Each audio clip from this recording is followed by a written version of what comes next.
The happiest place on earth, a place where dreams come true and a place that will continue to grow as long as there is imagination left in the world.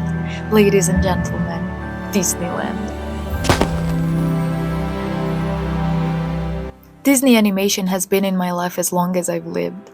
I fell in love with animals, grew a kind heart, and had whimsy in my life because I was watching different beautiful worlds created with such care and love. 101 Dalmatians made me want to have hundreds of dogs, which is now reduced to 12. The Lady and the Tramp made my heart beat with care, compassion, and more love towards the tramp than the lady.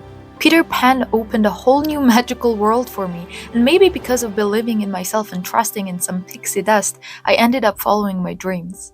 Simba taught me to never forget where you come from, never back out from your family and responsibilities, and made me want to have dogs even more, because in my eyes, Simba was just another form of a dog. I can go on with the inspiration I drew from these hand-drawn cartoons, and I will, but for now I want to show you how we got to the parks, which one we started with, and what our reactions were. As you know by the title, we are in Paris and are going to the park with Subway. It is pretty easy because the Disneyland stop is the last one, and also it has Mickey ears next to a station name for you not to miss it. The minute you come out of a subway, you're basically at a Disney location. It's still pretty huge but easy to navigate because all the people are going to the parks. One thing is, if you're like us and want to do both Walt Disney Studios and Disneyland in one day, start with the studios. This is my second time doing it, and trust me, it is easily possible to do both in one day and not to miss out if you come when the gate opens and leave when the show ends. I wouldn't want to leave Disneyland earlier anyways.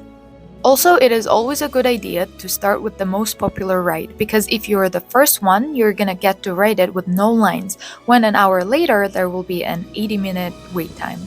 I am in the park with my mom, who loves Disney World as much as I do, and I always wanted to show her these parks. One small thing is she never liked roller coasters, but Disneyland changed her mind. Apparently she does like good quality whimsy roller coasters, just doesn't like random ones in our country. RC Racer was the first one on our list and she loved it. By the way, don't be embarrassed to run or walk quickly to the rides when you enter the gates. It will save you time, and in these parks that is so important. And try to always have an idea of which ride are you doing next and orient yourself in the park.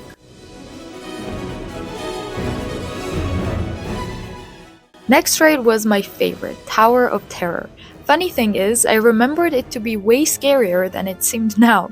Last time I was here, I even bought their limited edition hoodie because I thought this was the craziest ride of them all. And I have been to Phantasialand in Germany and Six Flags in America. I definitely remember this ride with lots of exaggeration. It is a randomized drop tower ride and is based on the Twilight Zone TV series. It is focusing on 1939 incident where guests disappeared. The world that they build around the line is very immersive, probably one of the best if we don't count Harry Potter rides in Universal.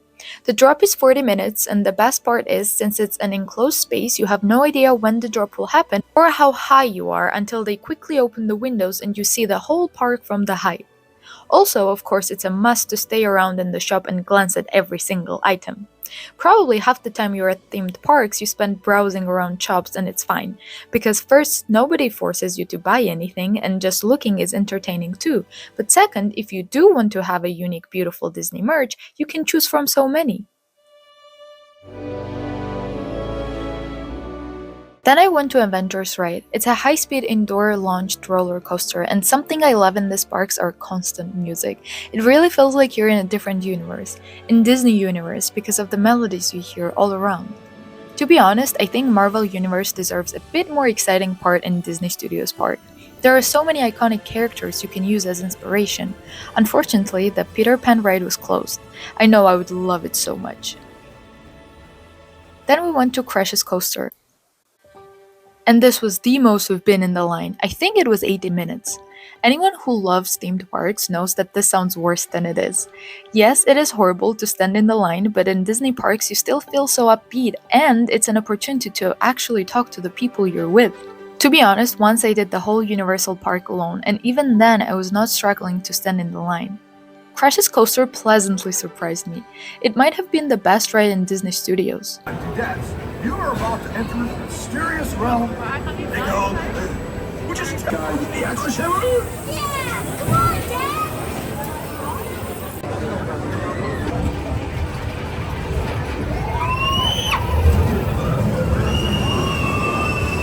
After this, we moved to Disneyland! I was so excited to see the castle again. No matter the mood you're in, the minute you see this magical world, you can't help but smile and feel your inner child jumping up and down. As Walt Disney once said, here you leave today and enter the world of yesterday, tomorrow, and fantasy. You're lost in your joy and real worries disappear the deeper you get into the parks. I want to quote some of the most sparkling animation. When you wish upon a star, your dreams come true. All it takes is faith, trust, and a little bit of pixie dust. Love is a song that never ends. Just because I cannot see it doesn't mean I can't believe it. You're never too old to be young. Your identity is your most valuable possession. Protect it. Believe you can, then you will. Today is a good day to try. A little consideration, a little thought for others makes all the difference. Even miracles take a little time. Life is a journey to be experienced, not a problem to be solved.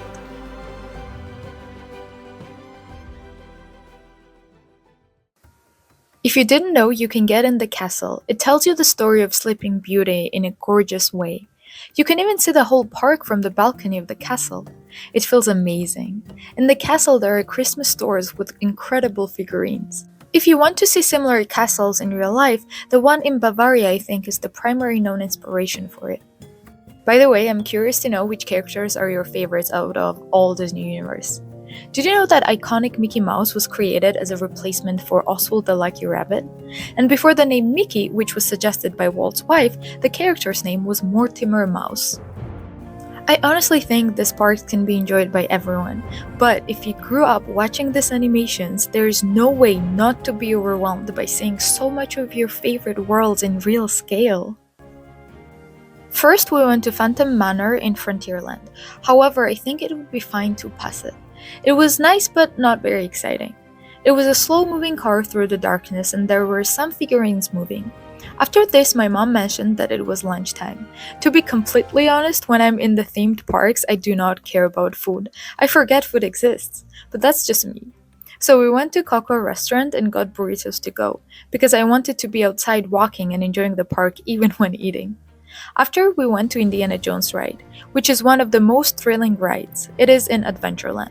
And of course I'm walking around with my list of rides I don't want to miss, and already explored which rides are the most thrill ones. Unfortunately, Big Thunder Mountain was closed, and it happens a lot that in themed parks some of the rides simply are closed during your time there, but you can check that online before you go too. And then we made our way towards one of the best rides in Disneyland, Pirates of the Caribbean. It is very calm, immersive, interesting, and a live ride. I know this sounds a bit odd, but I'm pretty sure some of you are gonna agree with me, this ride even has a perfect smell. Probably because of the water, but again, you're completely wrapped into Pirates World. Originally, it was meant to be a wax museum, but they managed to create a ride after all. It was the last ride Walt Disney himself participated in designing, and it opened in 1967. Now we are moving towards Fantasyland. Some of you may be confused what I'm referring to when I say these locations, so I'm gonna pull up a map. This is what I'm always looking at in my Disneyland app when I'm walking in Disneyland, because it is a real city and more colorful and confusing than a real one. We have the entrance of the park, beautiful pink building you saw in the beginning. Then we went to Frontierland and on our first ride, and then we moved our way to Adventureland where we went to the Pirates ride. And now we are walking to Fantasyland where we are gonna try to get lost in Alice in Wonderland maze, after which we will do thrill rides in Discoveryland and get back to the castle to see the fireworks show. We went into Alice's Curious Labyrinth, and at this time the sun was setting and it was a beautiful golden hour. There are all the references to the book and animation, and the most surprising part was we actually got lost. Sometimes I could not understand where to go and every way would end up in a dead end.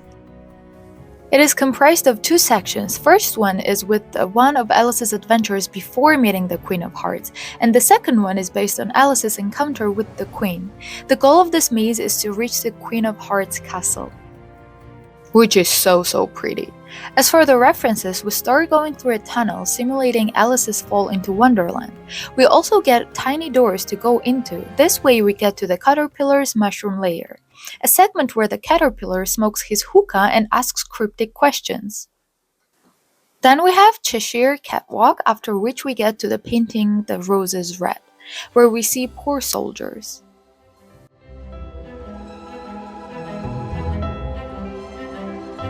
Off with their heads! And then we reach the castle. It is so gorgeous, and you can see the whole park from the balcony.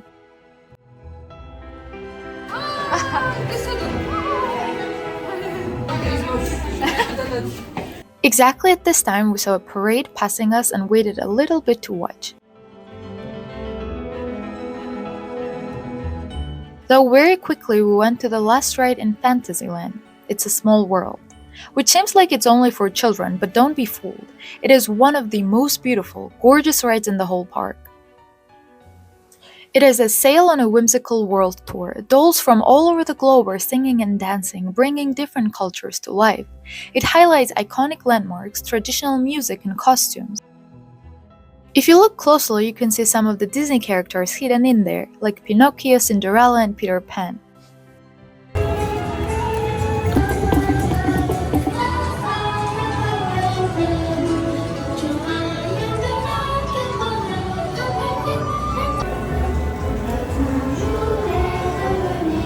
After It's a Small World, we saw a whimsical Christmas market nearby, so we stopped to get yummy desserts before going to Discoveryland.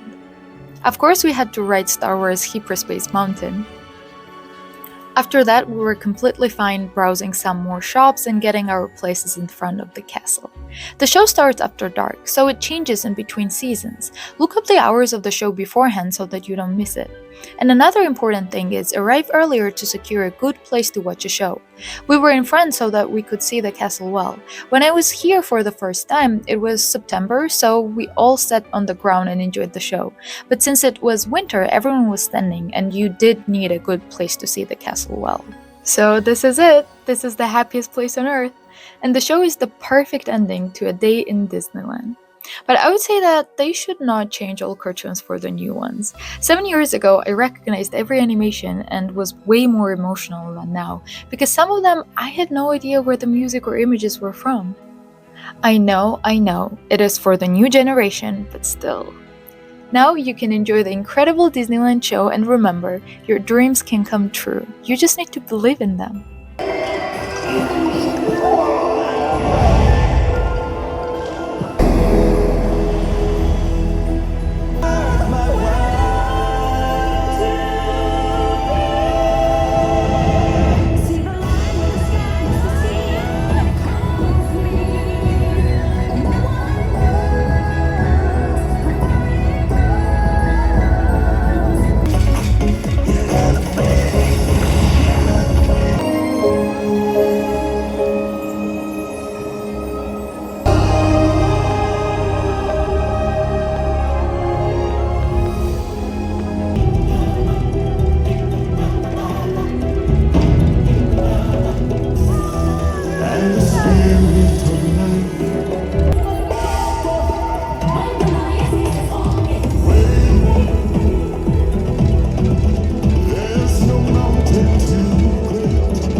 La véritable magie se trouve en chacun de nous.